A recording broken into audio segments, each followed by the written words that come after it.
Hello dear students, आज हम एक नया चैप्टर शुरू करेंगे, इलेक्ट्रिसिटी कंडक्शन। ठीक है, तो ये बहुत इंटरेस्टिंग सब्जेक्ट है। इसमें बहुत मज़ा आने वाला है। ये जो सब्जेक्ट है इसमें हम देखेंगे, जिस तरह से हमने मैग्नेटिज्म में देखा था कि मैग्नेटिज्म प्रोड्यूस किस वजह से होती है, इसी तरह से हम देखेंगे कि इलेक्ट्रिक करंट प्रोड्यूस किस वजह से होती है। ठीक है, और उसमें हम एक्सप्लेन करेंगे इलेक्ट्रिसिटी कंडक्शन इन मेटल्स, और गैसेस में भी हम इलेक्ट्रिसिटी कंडक्शन का जो है एक्सप्लेनेशन देंगे। ठीक, तो सबसे पहले हम इलेक्ट्रिसिटी कंडक्शन देखते हैं मेटल्स में।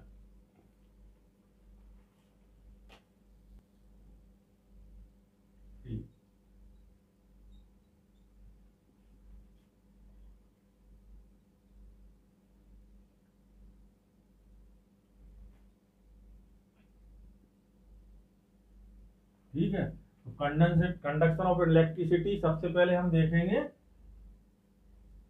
मेटल्स में।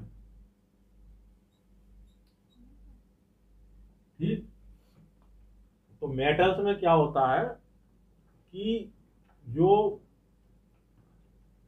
मेटल्स में काय से मिलकर बनी होती मेटल, या कोई भी सब्सटेंस काय से मिलकर बना होता, एटम से मिलकर बना होता। काय से? एटम से मिलकर बना होता। ठीक, और एटम्स में क्या होता है, बीच में न्यूक्लियस होता है और चारों तरफ उसके क्या होता, इलेक्ट्रॉन्स घूम रहे होते हैं अलग अलग सेल्स में। ठीक, अलग अलग ऑर्बिट्स में। तो ये न्यूक्लियस होता और इसके चारों तरफ ये इस तरह से इलेक्ट्रॉन घूम रहे होते हैं। ठीक, तो अगर ये कोई मेटल है और इसमें ये इलेक्ट्रॉन घूम रहे हैं, ठीक है, तो जो आउटर मोस्ट सेल का इलेक्ट्रॉन होगा उस पर क्या होता है, इस न्यूक्लियस का जो प्रभाव होता है, इफेक्ट होता है इसका, वो कम होता है। पास वाले जो सेल का इलेक्ट्रॉन है उस पर इसका इफेक्ट ज्यादा होगा। यानी ये नेगेटिव चार्ज है और इसके अंदर एक प्रोटॉन है और एक न्यूट्रॉन है, मतलब एक प्रोटॉन और न्यूट्रॉन है। तो प्रोटॉन की वजह से जो न्यूक्लियस होता है वो पॉजिटिवली चार्ज होता। तो प्रोटॉन की वजह से जब न्यूक्लियस पॉजिटिवली चार्ज है तो इस इलेक्ट्रॉन को ये अट्रैक्ट करेगा। यानी जो इलेक्ट्रॉन्स हैं किसी भी एटम के, वो इसके प्रभाव में रहते न्यूक्लियस के। लेकिन जो आउटर मोस्ट सेल का इलेक्ट्रॉन रहता है उस ये इसका प्रभाव इस पर बहुत कम होता है, नेग्लेजिबल होता। ठीक, और in other words we can say कि जितना इफेक्ट इस न्यूक्लियस का उस इलेक्ट्रॉन पर होता है, उसके बगल वाले एटम्स के न्यूक्लियस का भी उतना ही इफेक्ट होगा, क्योंकि जो एटम जो होते हैं मेटल्स में पास पास होते हैं।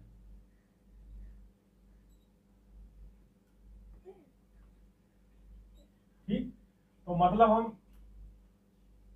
इस इलेक्ट्रॉन की बात करें पर्टिकुलरली, तो इस न्यूक्लियस का जितना इफेक्ट होगा इस पर, उतना ही इस न्यूक्लियस का भी होगा। और इसके बगल में एक एटम और होगा, उस न्यूक्लियस का भी इस पर इतना इफेक्ट होगा। मतलब एक तरह से ये कह सकते हैं कि ये इलेक्ट्रॉन फ्रीली मूव कर सकता है दो मॉलिक्यूल के बीच की स्पेस में, यानी इंटरमॉलिक्यूलर स्पेस में। ये इलेक्ट्रॉन इस अपनी सेल से अलग हो जाता है, अपनी ऑर्बिट से अलग हो जाता है, और ये फ्रीली मूव कर सकता है जो जगह है एटम्स के बीच की। तो इंटरमॉलिक्यूलर स्पेस जो होती है, माने जो दो मॉलिक्यूल के बीच की स्पेस होती है वो ज्यादा होती है मॉलिक्यूल की वॉल्यूम की अपेक्षा। तो यानी काफी जगह होती है दो मॉलिक्यूल्स के बीच में, उस स्पेस में ये इलेक्ट्रॉन्स फ्रीली मूव करते रहते हैं, इसलिए इनको फ्री इलेक्ट्रॉन कहते हैं। क्लियर हुआ ये ना कॉन्सेप्ट, कि जो आउटर मोस्ट इलेक्ट्रॉन होते हैं वो न्यूक्लियस के प्रभाव में कम रहते हैं, और जितना इसके खुद के न्यूक्लियस का उस पर प्रभाव होता है उतना ही प्रभाव उसके बगल वाले एटम के न्यूक्लियस का उस पर होता। और तो ये एक तरह से फ्रीली मूव करते हैं, जो इंटरमॉलिक्यूलर स्पेस होता है उनमें, इनको कहते हैं हम फ्री इलेक्ट्रॉन।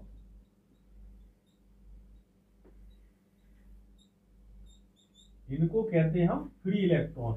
तो इन फ्री इलेक्ट्रॉन्स के कारण किसी भी मेटल में इलेक्ट्रिसिटी का कंडक्शन होता है।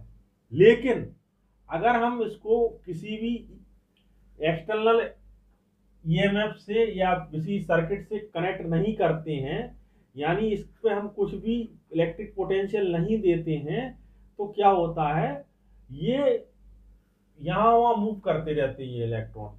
ठीक है, कोई इलेक्ट्रॉन इस डायरेक्शन में मूव कर रहा है, तो कोई इलेक्ट्रॉन इस डायरेक्शन में मूव कर रहा है, तो कोई इस डायरेक्शन में, कोई इस डायरेक्शन में, कोई इस डायरेक्शन में।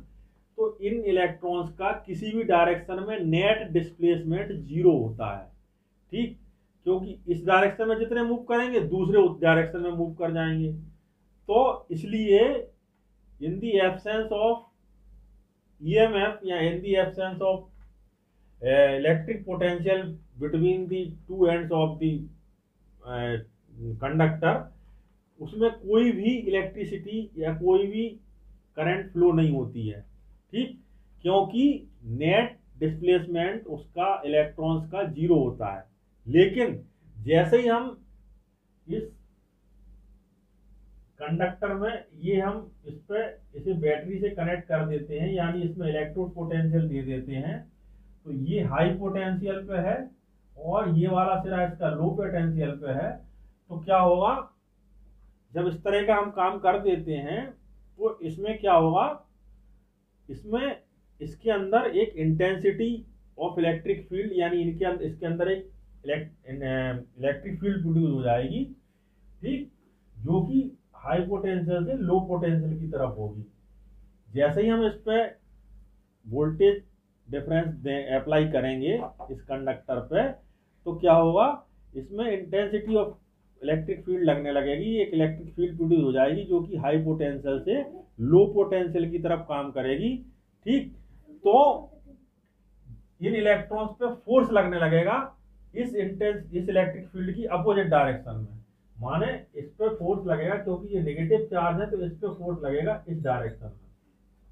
ठीक, मतलब इसमें फोर्स लगने लगा low potential to high potential की तरफ।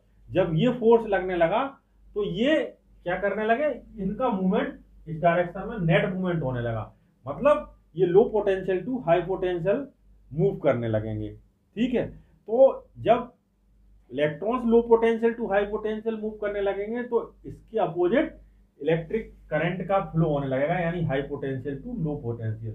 तो ये कॉन्सेप्ट है कंडक्शन ऑफ इलेक्ट्रिसिटी का, कि जब कोई भी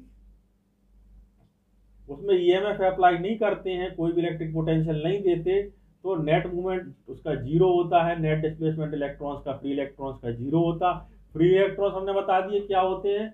फ्री इलेक्ट्रॉन्स का net movement in the absence of EMF 0 होता है। जब उसमें हमने इलेक्ट्रिक पोटेंशियल अप्लाई कर दिया तो उसमें एक इलेक्ट्रिक फील्ड प्रोड्यूस हो जाती है, और इलेक्ट्रिक फील्ड की अपोजिट डायरेक्शन में फोर्स लगने लगता है इलेक्ट्रॉन्स पर, इसलिए वो मूव करने लगते सारे के सारे एक ही डायरेक्शन में, यानी low potential to high potential move करने लगते हैं। ठीक, अब होता क्या है,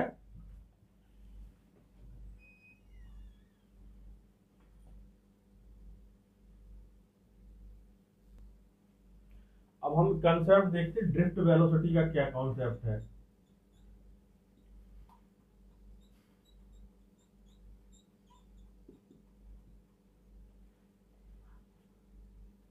ठीक है, अब ड्रिफ्ट वेलोसिटी का क्या कॉन्सेप्ट है। ड्रिफ्ट वेलोसिटी का ये कॉन्सेप्ट है कि ये जो फ्री इलेक्ट्रॉन्स घूम रहे हैं और घूमने के बाद ये किधर को जा रहे हैं, low voltage to high voltage जा रहे हैं।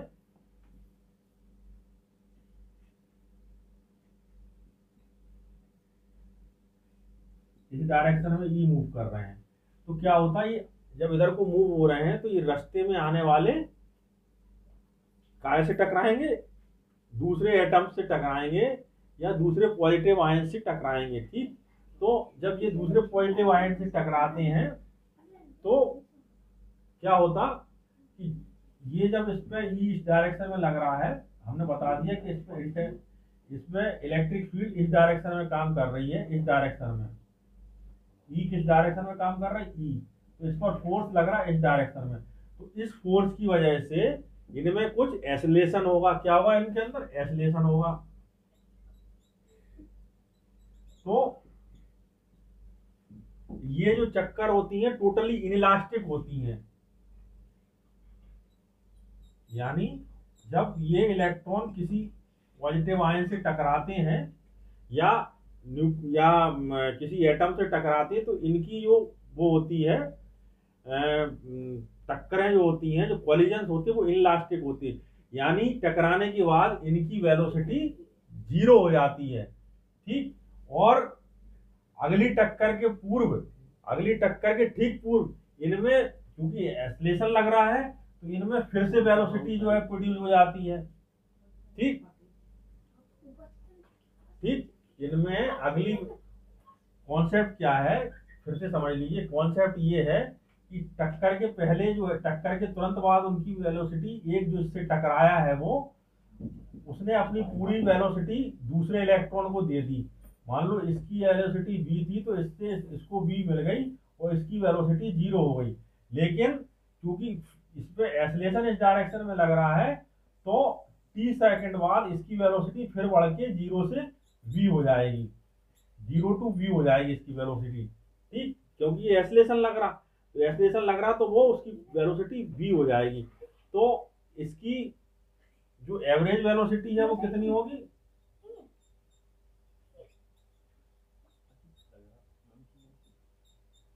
इसकी एवरेज वेलोसिटी या ड्रिफ्ट वेलोसिटी भी कहते हैं इसको।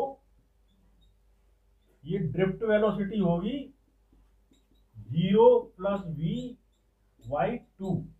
ठीक। क्यों? क्योंकि हमने अभी हाल आपको कॉन्सेप्ट क्लियर किया कि एक इलेक्ट्रॉन से जब ये टकराया, तो उसकी वेलोसिटी, एक किसी पॉजिटिव आयन से टकराया या कोई न्यूक्लियस से टकरा या किसी एटम से टकराया ये इलेक्ट्रॉन, तो उसकी वेलोसिटी 0 हो गई। और जब ये उससे टकराया एटम से, तो उससे भी इलेक्ट्रॉन अलग हो गया, उस एटम से भी इलेक्ट्रॉन अलग हो गया। अब वो इलेक्ट्रॉन मूव कर रहा है, यानी उसको वेलोसिटी मिल गई। तो वो जब किससे टकराएगा? दूसरे से टकराएगा। तो पहले उसकी वेलोसिटी कितनी थी? 0 थी। और जब वो इस फोर्स के उसमें आया, तो उसकी वेलोसिटी कितनी हो गई? v हो गई। तो मतलब यही प्रक्रिया चलती रहती है। मतलब ये जो फ्री इलेक्ट्रॉन है, ये क्या होते रहते हैं? ये तो क्या हुआ, जैसे मान लो ये इलेक्ट्रॉन जा रहा था, ठीक, और ये यहां से यहां तक आया, इसकी वेलोसिटी 0 थी, इस पे F फोर्स लग रहा है, यानी ए एक्सीलरेशन लग रहा, तो इसकी वेलोसिटी यहां तक आते आते v हो गई। और फिर ये जाके एक एटम से टकराया, ठीक, तो इस एटम से टकराया, तो इसकी पूरी वेलोसिटी फिर 0 हो गई। ठीक।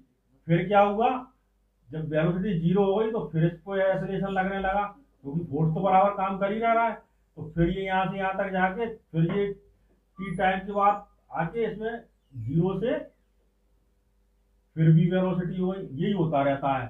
मतलब ये इलेक्ट्रॉन्स रास्ते में आने वाले एटम से टकराते रहते हैं, और ये टक्करें जो होती हैं, ये कॉलिजन्स जो होते हैं, वो इनलास्टिक होते, यानी इन कॉलिजन के बाद इन फ्री इलेक्ट्रॉन्स की वेलोसिटी 0 हो जाती है। लेकिन चूंकि इस पर फोर्स पहले से लग रहा है, तो फिर से इस पर एक्सीलरेशन लगता है, फिर से अगले एटम से टकराते हैं, फिर इनकी वेलोसिटी 0 होती, फिर एक्सीलरेशन लगता, फिर इस पर वी वेलोसिटी तक जाते, फिर टकराते, फिर 0 होती। यानी इनकी पूरी, अगर इनकी एवरेज वेलोसिटी निकालेंगे तो उसको कहते हैं ड्रिफ्ट वेलोसिटी। उसकी वैल्यू आएगी v0 + v, यानी v/2। ठीक। तो अगर दो कॉलिजन्स के बीच का टाइम t है, ठीक है, तो इसको कहते हैं रिलैक्सेशन टाइम।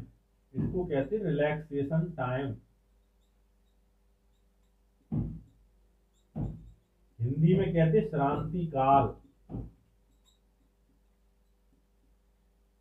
ठीक। ये रिलैक्सेशन टाइम होता है दो टक्करों के बीच का समय। ठीक। तो अब एफ इज इक्वल टू क्या है, ई इंटू ई, ठीक, इसका चार्ज इलेक्ट्रॉन का। तो ये क्या होगा, एफ अपॉन एम इलेक्ट्रॉन का, ठीक। तो इसकी वैल्यू आएगी a e upon m e electron की, ठीक। अब टाइम निकालना है, v is equal to u plus a t, ठीक। तो अब यहां से ई की वैल्यू निकालेंगे हम, ये ई इंटेंसिटी ऑफ इलेक्ट्रिक फील्ड, ये अगर इसकी लंबाई एल है और इसके बीच में पोटेंशियल डिफरेंस बी है, तो ई इज इक्वल टू होगा वी अपॉन एल। वी क्या है, पोटेंशियल डिफरेंस, तो इसकी जगह रखेंगे वी ई अपॉन एल और एम, एम ई मतलब इलेक्ट्रॉन का मास, ठीक है, ए की वैल्यू। तो यहां से पुट कर देंगे इसमें, यू जीरो है पहले, जीरो प्लस ए की वैल्यू कितनी है, V E upon L M और ये टी, तो v की वैल्यू आ गई V E T upon M L, ठीक। लेकिन हमें ड्रिफ्ट वेलोसिटी की वैल्यू वो निकालना है वैल्यू, तो ड्रिफ्ट वेलोसिटी की वैल्यू कितनी होती है, v/2, इससे आधी, तो V D is equal to हो जाएगी V E T upon 2ml। तो ये ड्रिफ्ट वेलोसिटी की वैल्यू आ जाती है, जहां पर ई जो है, जहां जो v है वो पोटेंशियल डिफरेंस है between two ends of the conductor, e जो है इलेक्ट्रॉन का चार्ज है, टी जो है रिलैक्सेशन टाइम है, दो टक्करों के बीच का समय, एम इसका इलेक्ट्रॉन का मास है, एल जो है उसकी कंडक्टर की लंबाई है, 2 होता है नीचे अपोन में। तो ये आ गया, ठीक।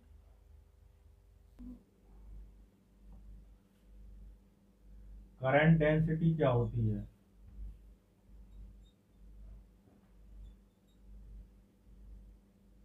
ये कोई कंडक्टर है, इसकी जो लेंथ हम मान रहे हैं वो ड्रिफ्ट वेलोसिटी के बराबर मान रहे हैं, ठीक। और इसमें इलेक्ट्रॉन इस डायरेक्शन में मूव कर रहे हैं और करंट इस डायरेक्शन में मूव कर रही है, ठीक। तो यूनिट वॉल्यूम में इलेक्ट्रॉन्स कितने होंगे, इलेक्ट्रॉन्स इन यूनिट वॉल्यूम, ठीक। तो वॉल्यूम कैसे निकलेगा, वीडी से ए का मल्टीप्लाई करेंगे तो एरिया इंटू लेंथ, इसकी लेंथ वीडी है, ये आ जाएगा वॉल्यूम, ठीक। और चार्ज इन यूनिट वॉल्यूम निकालना है, चार्ज इन यूनिट वॉल्यूम, ठीक। एन नंबर ऑफ इलेक्ट्रॉन्स, ई उनका चार्ज, एक इलेक्ट्रॉन पर चार्ज इतना, तो एन इलेक्ट्रॉन पर चार्ज इतना, और यूनिट वॉल्यूम, ये वॉल्यूम इतना, वॉल्यूम इतना है, यानी ये यूनिट वॉल्यूम इसलिए है क्योंकि इसको हमने लंबाई को इसको ड्रिफ्ट वेलोसिटी के बराबर माना है, यानी 1 सेकंड में इतनी वो डिस्टेंस तय करेगा इलेक्ट्रॉन, ठीक है, एक सेकंड में इतना डिस्टेंस तय करेगा वो, ठीक। तो ये आ गया चार्ज की वैल्यू, ठीक है, चार्ज इन यूनिट वॉल्यूम, ठीक। अब आई इज इक्वल टू क्या होता है, क्यू अपॉन टी, ठीक। तो यहाँ टी तो पहले ही 1 हो गया क्योंकि यहाँ हमने वीडी ले लिया, वीडी मतलब इसकी वेलोसिटी ले ली, जब हमने वेलोसिटी ले ली यानी 1 सेकंड में तय की गई दूरी ले ली, तो इसका मतलब क्या हो गया, ये टी पहले ही 1 हो गया तब वीडी की वजह से, तो यहाँ VD A N E upon 1 आएगा, तो आई की वैल्यू इतनी आ गई, और जे होता है करंट डेंसिटी आई अपॉन ए, ठीक। तो आई है ए वी डी वैल्यू आ गई VDNE, यानी drift velocity into number into electron charge. तो ये करंट डेंसिटी की वो आ गया फॉर्मूला। ठीक, हमने इसको, जो इसकी लंबाई है किसी भी कंडक्टर की, उसको VD के बराबर क्यों माना? क्योंकि हमें पर सेकंड कितने इलेक्ट्रॉन फ्लो हो रहे हैं वो निकालना है। ठीक है, तो जब हम इसको VD के बराबर मानेंगे तभी पर सेकंड फ्लो होने वाले इलेक्ट्रॉन्स की संख्या निकलेगी, क्योंकि VD इंटू ए करेंगे तो यूनिट वॉल्यूम निकलेगा। ठीक, चार्ज इन यूनिट वॉल्यूम निकलेगा। ठीक, तो ये हो गया। अब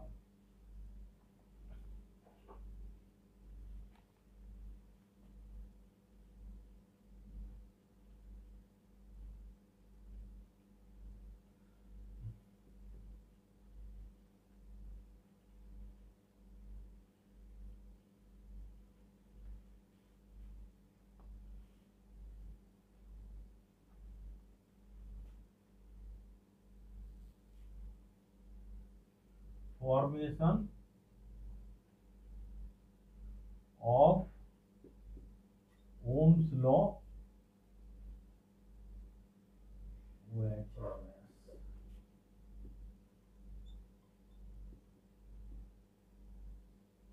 bye drift velocity.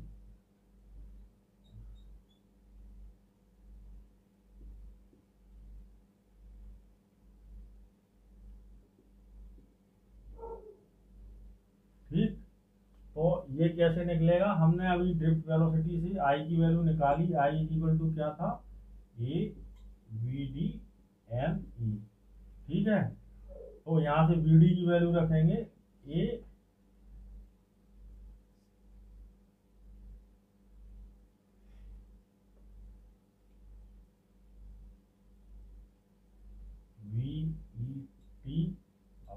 AVET/2mL into NE। ठीक,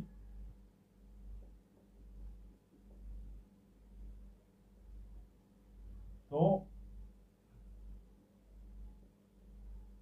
यहाँ इसको आई है, आई को यहाँ ले जाएंगे हम, V/I करेंगे और यहाँ लिखेंगे 2mL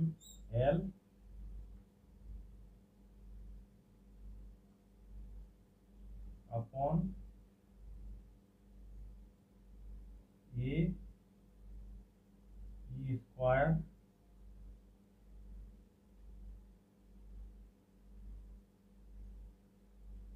इंटू T। ठीक, ये इधर चला गया, ये और ये इतना पूरा यहाँ आ गया, एन हो रहेगा इसमें ANE स्क्वायर T। ठीक, ये एन भी रहेगा ये वाला। तो ये पूरी जो अपनी ये आई है एक क्वांटिटी, ये पूरी कांस्टेंट है। तो ये क्या हुआ? V/I is equal to constant हो गई। ठीक, यही ओम्स लॉ कहता है कि V/I कांस्टेंट होता है। ठीक, यानी V और I के बीच में अगर अपन ग्राफ खींचे तो ऐसा आएगा किसी भी धातु के लिए, किसी भी मेटल के लिए। अलग अलग चीजों के लिए अलग अलग हो सकता है, ओम्स लॉ फॉलो नहीं करता है, मतलब सेमीकंडक्टर वगैरह के लिए, लेकिन धातु के लिए, मेटल के लिए यही कंडीशन होती, VI अब कांस्टेंट होता। तो VI की वैल्यू कितनी होगी? यहाँ से आई अपनी 2mL ANE स्क्वायर T, ये कांस्टेंट होगा। ठीक, तो ये किसकी वैल्यू आ गई अपनी? ये R की वैल्यू आ गई, जिसको कैसे कहते थे अपन इसको कहते थे R रेजिस्टेंस। तो रेजिस्टेंस की वैल्यू कितनी आ गई यहाँ से? 2mL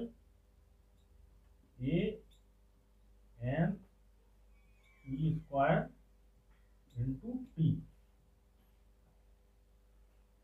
ठीक, तो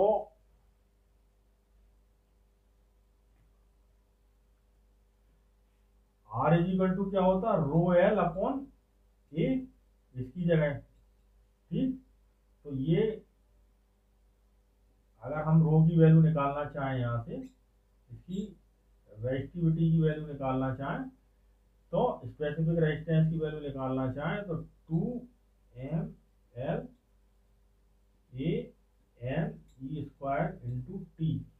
तो L से L कैंसिल, A से A कैंसिल, तो रो की वैल्यू आएगी 2m/n/E² इंटू टी। तो यहाँ से इसकी रेजिस्टिविटी की वैल्यू आ जाएगी रो की। तो ये फॉर्मेशन ऑफ ओम्स लॉ हो गया बाय ड्रिफ्ट वेलोसिटी। ठीक, अब हम डिस्कस करेंगे conduction of electricity in gases.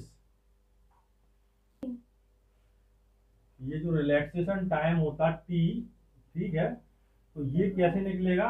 Time is equal to होता है डिस्टेंस अपॉन वेलोसिटी। तो ये निकलेगा लैम्डा अपॉन VRMS से। ठीक, तो लैम्डा क्या है? दो कोलिजन्स के बीच इलेक्ट्रॉन्स द्वारा कवर की गई डिस्टेंस है। यानी यहाँ पहले इससे टकराया इलेक्ट्रॉन, तो इसकी वेलोसिटी, इसकी इलेक्ट्रॉन की वेलोसिटी 0 हो गई। फिर इसमें ये ई लग रहा था इस डायरेक्शन में, तो फिर इसमें ये इस डायरेक्शन में लगा है इसमें, तो फिर बड़ी बड़ी बड़ी बड़ी इसकी वेलोसिटी यहाँ तक आते आते v हो गई। तो फिर ये इलेक्ट्रॉन इससे टकराया, तो जो दो टकराओं के बीच चली गई डिस्टेंस है वो लैम्डा है। ठीक, तो ये लैम्डा हो गई। और इसका जो root mean square velocity RMS जो होगी वो इसकी रूट मीन स्क्वायर वेलोसिटी होगी। ठीक, किसकी? इलेक्ट्रॉन की। तो टाइम क्या है इसका? t, वो है रिलैक्सेशन टाइम, शांति काल जिसको हमने बताया था। ठीक, तो यहां से क्या होगा? अगर हम किसी भी मेटल का टेम्परेचर बढ़ाएंगे, तो टेम्परेचर बढ़ाएंगे तो ये टक्करें जल्दी जल्दी होने लगेंगी ये। ठीक, यानी VRMS की वैल्यू, जो लैम्डा की वैल्यू से जो टाइम है वो डिक्रीज हो जाएगा। ठीक, और VRMS बढ़ जाएगा अगर टेम्परेचर बढ़ाएंगे। तो क्या होगा? टेम्परेचर बढ़ाएंगे तो लैम्डा डिक्रीज हो जाएगा, VRMS बढ़ जाएगा, तो टी की वैल्यू घट जाएगी। ठीक, तो यहां से हमें क्या पता चला कि R inversely proportional to 1/T और R रो भी इनवर्सली प्रोपोर्शनल टू 1/T, यहां से और यहां से। ठीक, तो अब क्या है? T हमारा क्या हो रहा है? टेम्परेचर बढ़ाने पर T हमारा क्या हो रहा? घट रहा है। टेम्परेचर बढ़ाने पर T हमारा घट रहा, तो R बढ़ जाएगा। इसी तरह से टेम्परेचर बढ़ाने पर T घट रहा तो रो हमारा बढ़ जाएगा। ठीक है, यानी क्या होता है? अगर हम टेम्परेचर को बढ़ाते हैं तो रेजिस्टेंस की वैल्यू बढ़ जाती। क्यों? क्योंकि T की वैल्यू कम हो जाती। तो ये इससे क्लियर हो गया। ठीक, अब हम कंडक्शन ऑफ इलेक्ट्रिसिटी देखेंगे इन गैसेस। ठीक, तो गैसेस में हमने एक एक्सपेरिमेंट किया। एक हमने ट्यूब में गैस भरी, ठीक है, और उसमें एक यहाँ पे एक इसका मुंह है, ठीक है, और यहाँ पे एक वो लगा हुआ है,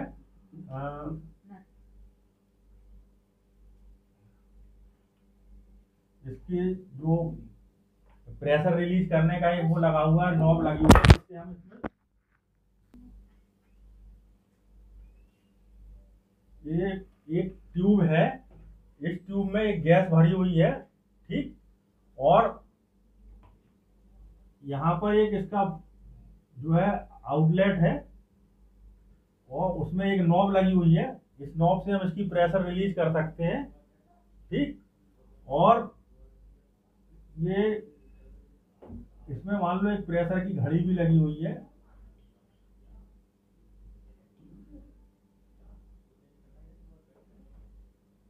इसमें एक प्रेशर की घड़ी भी लगी हुई है जिससे हम प्रेशर मेजर करते हैं। ठीक, एक ये इसको हमने बैटरी से कनेक्ट किया है और यहाँ पे ये गैल्वेनोमीटर लगा हुआ है। तो होता क्या है? ये इसमें दो इलेक्ट्रोड हो जाते हैं, ये पॉजिटिव हो जाता है, ये नेगेटिव हो जाता। तो इसमें पहले से जो कुछ आयंस होते हैं इस गैस में, पॉजिटिव और नेगेटिव आयन, वो नेगेटिव आयन इसकी तरफ भागते हैं एनोड की तरफ, और पॉजिटिव आयन जो है कैथोड की तरफ भागते हैं। पॉजिटिव आयन कैथोड की तरफ भागते हैं, नेगेटिव आयन एनोड की तरफ भागते हैं। ठीक है, ये होता नॉर्मली। तो हमने इस एक्सपेरिमेंट से ये देखा कि इसमें गैस भरी हुई थी, ठीक, और गैस भरी हुई थी तो हमने इसको प्रेशर रिलीज करना शुरू किया। पहले जब गैस खूब टाइटली भरी हुई थी इसमें, तो इसमें जो गैल्वेनोमीटर में वो था, करंट शो कर रही थी, इसमें जो गैल्वेनोमीटर में डिफ्लेक्शन था वो 0 था।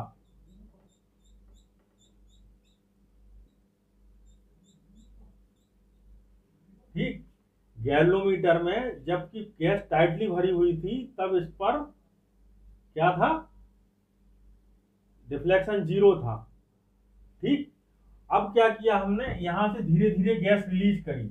जब यहां से धीरे धीरे गैस रिलीज करी तो क्या हुआ, इस गैस का वॉल्यूम कम हुआ, तो यानी इसका प्रेशर क्या हुआ, इसका जब हमने इसमें से गैस रिलीज करी, जब इसमें ज्यादा गैस भरी थी तब इसका प्रेशर कैसा था, हाई प्रेशर पर गैस भरी थी, प्रेशर बढ़ा हुआ था पहले, और फिर हमने इसमें से गैस रिलीज करी तो प्रेशर डिक्रीज हुआ।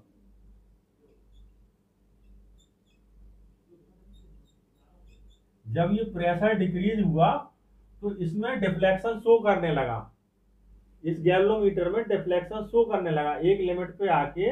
जैसे जैसे हम प्रेशर डिक्रीज करते गए, यानी इसमें से गैस रिलीज करते गए, तो एक लिमिट पे आने पर इसमें डिफ्लेक्शन शो करने लगा, यानी इस सर्किट में से करंट फ्लो होने लगी। ठीक, अब करंट फ्लो होती रही और हम गैस रिलीज करते रहे, तो एक कंडीशन फिर ऐसी आई कि जो डिफ्लेक्शन शो कर रहा था वो डिफ्लेक्शन फिर 0 हो गया, फिर 0 हो गया। ये कब होता है, जब 0.001 mm Hg के बराबर प्रेशर हो जाता है, यानी प्रेशर ज्यादा रिलीज कर देते हैं, अंदर प्रेशर बहुत कम हो जाता है, तो फिर डिफ्लेक्शन 0 हो जाता। तो मतलब इससे हमारा क्या निष्कर्ष निकला, इससे हमारा ये निष्कर्ष निकला कि gas conduction of electricity show करती हैं एक निश्चित प्रेशर रेंज पे, उससे अगर हाई प्रेशर कर दें तो भी उसमें इलेक्ट्रिसिटी का कंडक्शन नहीं होता है, और अगर एक निश्चित लिमिट से नीचे प्रेशर पे चली जाए गैस तो भी उसमें इलेक्ट्रिसिटी का कंडक्शन नहीं होता है। ये क्लियर हुआ, एक निश्चित प्रेशर रेंज पर ही ये जी की वैल्यू, जी में कोई डिफ्लेक्शन शो कर रहा था इसमें, यानी इस सर्किट से करंट फ्लो हो रही थी, और जब ये उससे नीचे जाते हैं हम तो भी 0 हो जाता है डिफ्लेक्शन, और उससे ऊपर बढ़ते हैं तो भी वो डिफ्लेक्शन 0 हो जाता है। तो ये क्यों होता है ऐसा, ये हम एक्सप्लेन कर रहे हैं अब। ठीक है, क्या होता है हाई प्रेशर और लो प्रेशर पर, ठीक, ये हम अब एक्सप्लेन कर रहे हैं। तो एट हाई प्रेशर क्या होता है,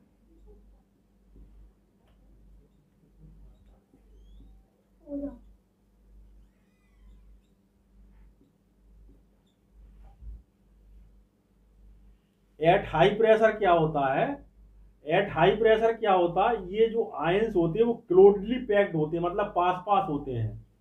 हाई प्रेशर का मतलब क्या है, ज्यादा गैस भरी हुई है कम जगह में, तो ये इसके जो आयंस होंगे वो पास पास होंगे। ठीक, तो जब पास पास होंगे आयन, तो हमने अभी पहले कॉन्सेप्ट बताया था कि होता क्या है, जब ये मान लो यहाँ प्लस और ये है, तो यहाँ इसमें इंटेंसिटी ऑफ इलेक्ट्रिक फील्ड इसमें इस डायरेक्शन में काम कर रही, तो पॉजिटिव आयंस पर फोर्स इस डायरेक्शन में लग रहा और नेगेटिव आयंस पर फोर्स इस डायरेक्शन में लग रहा, अपोजिट डायरेक्शन में। तो इस फोर्स की वजह से क्या होगा, इनकी धीरे धीरे इन पे एसलेशन लगेगा, तो जब इन पे एसलेशन लगेगा तो इनकी वेलोसिटी बढ़ेगी, तो जब इनकी वेलोसिटी बढ़ेगी, उनकी एनर्जी बढ़ेगी, उनकी काइनेटिक एनर्जी बढ़ेगी, तब ये दूसरे गैसियस एटम्स पे टकराएंगे, और गैसियस एटम्स पे जब ये टकराएंगे तो उनमें आयोनाइजेशन हो जाएगा। उनमें आयोनाइजेशन हो जाएगा, यानी वो टूट जाएंगे पॉजिटिव और नेगेटिव आयंस में। ठीक, अगर ये एक निश्चित डिस्टेंस कवर नहीं कर पाते हैं, सपोज करें कि इसको, ये एक एटम है गैस का, और इसमें ये पॉजिटिव आयंस भी हैं और ये इसमें नेगेटिव आयंस भी हैं। ठीक, मतलब दोनों हैं इसमें। तो जब ये एक आयन जो है, ये जब आयन इतनी डिस्टेंस कवर कर लेगा तब इसमें v वेलोसिटी आएगी। ठीक, एक मिनिमम वेलोसिटी v चाहिए पड़ती है इसको आयोनाइज करने के लिए। एक मिनिमम काइनेटिक एनर्जी रिक्वायर्ड है 1/2 mv², इसको तोड़ने के लिए आयंस में। तो अगर ये इतना डिस्टेंस कवर नहीं करेगी यहां से यहां तक, तो ये इसकी वेलोसिटी यहां टकराने के बाद 0 हो गई थी। तो यहां से 0 से ये v वेलोसिटी जब ही ये अटेन कर पाएगी, जब ही इसकी वेलोसिटी v हो पाएगी जब वो इतनी डिस्टेंस कवर कर लेगा। ठीक, तो क्योंकि फोर्स इसका इस डायरेक्शन में लग रहा, अगर ये इसे इतनी डिस्टेंस कवर करने की जगह नहीं मिलती है, यानी ये पास पास आ जाते हैं एटम, इसके आयंस या इसके एटम्स गैस के, तो फिर ये उतनी स्पीड, उतनी एनर्जी अटेन नहीं कर पाएगी, उतनी वेलोसिटी नहीं प्राप्त कर पाएगा ये आयन के अगले आयन को तोड़ सके। और पहले से उपस्थित जो गैस में आयंस है वो नेगेटिव आयन एनोड की तरफ जाके और पॉजिटिव आयन कैथोड की तरफ जाके न्यूट्रलाइज हो जाएंगे और नए आयंस नहीं बन पाएंगे, क्योंकि उसमें आयोनाइजेशन की प्रोसेस नहीं हो पाएगी, तो उसमें इलेक्ट्रिसिटी का फ्लो रुक जाएगा। मतलब हाई प्रेशर पे क्या होता, आयोनाइजेशन की प्रोसेस रुक जाती है, क्योंकि उतनी दूरी नहीं तय कर पाते दो कोलिजन्स के बीच में आयंस कि उनकी मिनिमम काइनेटिक एनर्जी एक्वायर कर पाए उस अगले आयोनाइजेशन प्रोसेस को करने के लिए। ठीक है, तो इस वजह से हाई प्रेशर पर इलेक्ट्रिसिटी का फ्लो रुक जाता है। ठीक, अब एट लो प्रेशर क्या होता,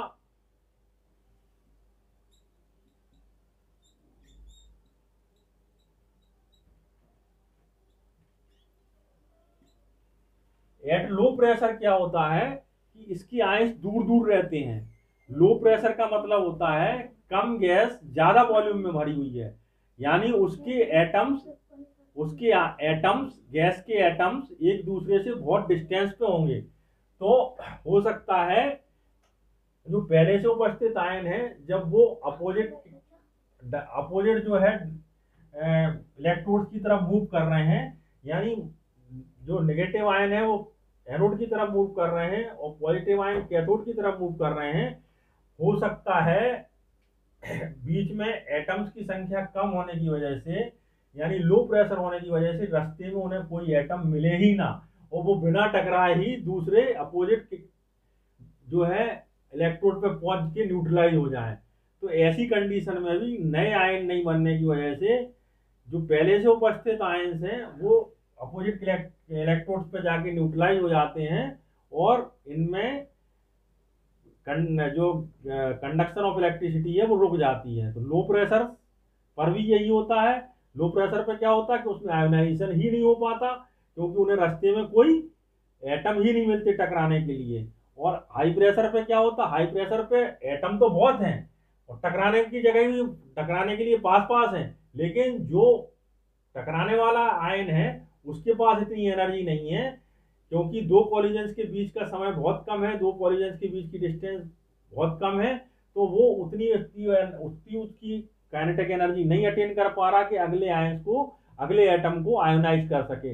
इसलिए नए आयंस नहीं बन पाएंगे और पहले से उपस्थित आयन वहां जाके अपोजिट के इलेक्ट्रोड पे जाके न्यूट्रलाइज हो जाएंगे। तो हमने क्लियर कर दिया कि क्यों at high pressure and at low pressure gas में इलेक्ट्रिसिटी का कंडक्शन नहीं होता, क्यों एक निश्चित प्रेशर पे ही गैस में इलेक्ट्रिसिटी का कंडक्शन होता है। Clear everything.